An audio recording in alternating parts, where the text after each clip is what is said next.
Max Verstappen is gaining more and more control in the Formula 1 title fight, and Lewis Hamilton reckons Mercedes could be in trouble. Verstappen's now won half the races held in 2021 after dominating the Mexican Grand Prix, where Red Bull had a commanding advantage. Hamilton has a 19-point deficit to Verstappen to overcome in the final 4 races of the season if he is to claim an unprecedented 8th World Championship. He's not throwing in the towel just yet, but his concern is that Red Bull might simply be too fast to overcome.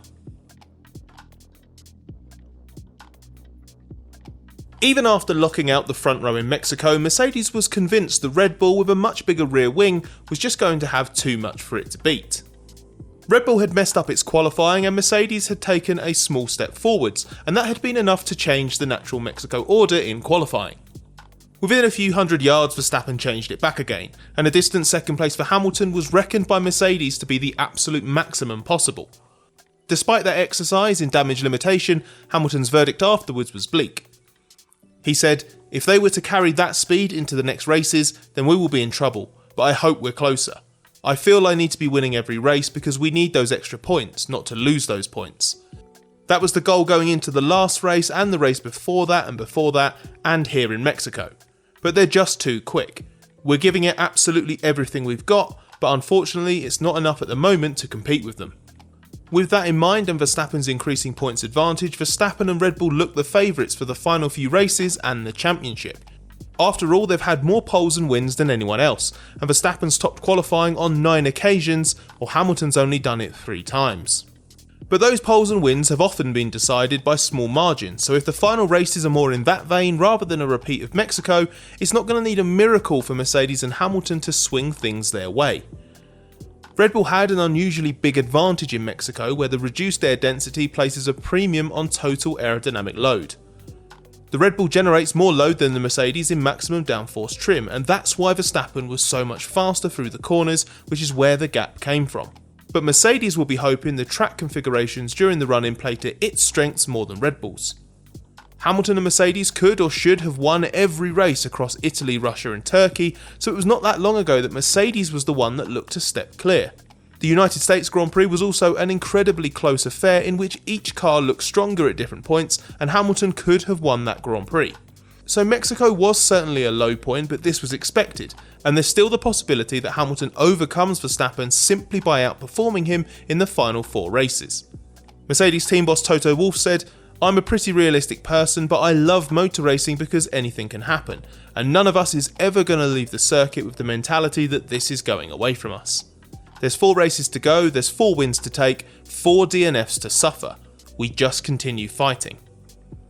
Of course, we're going to be following this title battle to the very end as well. So if you're enjoying our videos and want to see out this incredible season with us, make sure you're subscribed to the race and have notifications turned on so you don't miss out on any of the big talking points in 2021 and beyond.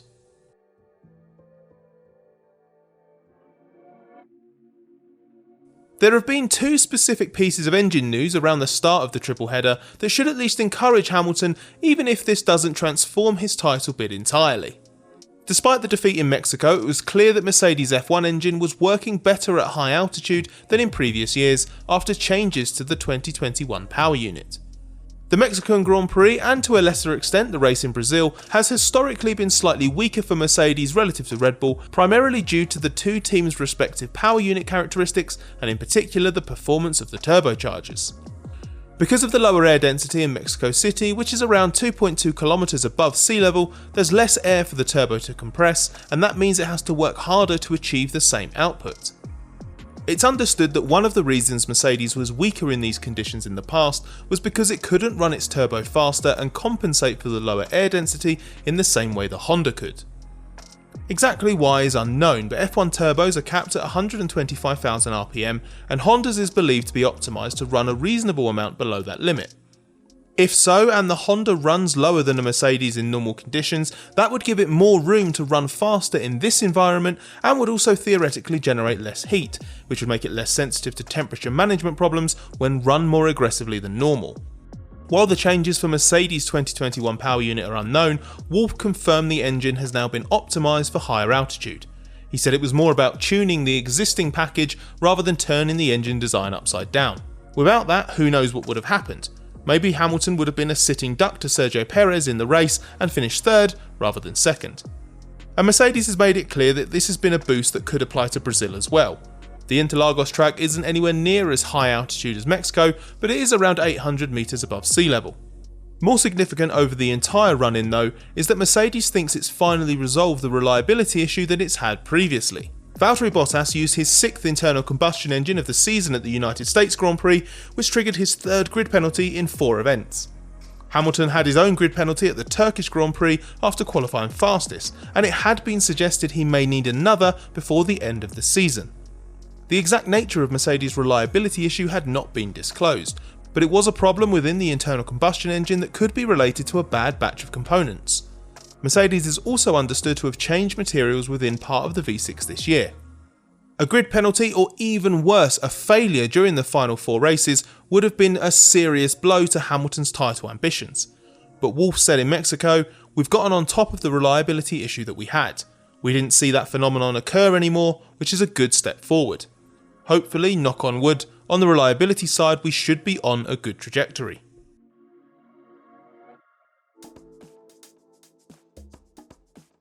Wolff and his Red Bull counterpart Christian Horner have both referenced the crucial role reliability is going to play in this title fight. So it's clear this is a matter that is at the front of both teams' minds at the end of a long and gruelling season. Verstappen had a new engine 4 races ago, which means by Abu Dhabi his oldest power unit could be contesting its 8th Grand Prix, while Hamilton's could be 7 races old. The possibility of a DNF is comfortably the most likely source of a major swing in these final 4 races, especially as power unit reliability gets stretched to the limit. Whether it's an engine failure, another kind of reliability drama, or some outright bad luck, Verstappen and Red Bull are wary of getting carried away with their current championship position. In fact, Verstappen's post-Mexico message was "I don't believe in momentum." There's no denying the last 2 races have gone in his and his team's favour, because what was a neck and neck championship fight has evolved into one where Verstappen's starting to assume control. But his caution is not misplaced. As Red Bull's technical chief Adrian Newey pointed out, it's been so nip and tuck all year. Going into Silverstone we had a really healthy advantage, and 2 races later we were completely on the back foot, so anything can happen. Newey was referencing Verstappen's DNF in the British Grand Prix after being hit by Hamilton, and his lowly finish in Hungary 2 weeks later when he was an innocent victim of Turn 1 chaos caused by Valtteri Bottas and finished 9th with a damaged car. Prior to Silverstone, 3 straight wins had given Verstappen a 32-point lead, but because of those 2 nightmare races, Verstappen went into the summer break 8 points behind. Crashes, poor reliability or freak incidents could yet be a factor in the run-in, and all the teams can really control is their own performance. So perhaps that's why when Verstappen was asked about the momentum swinging his way in the title battle, his focus remained locked on what he and Red Bull can influence. He even pointed to Red Bull's underperformance in qualifying in Mexico as an example of that.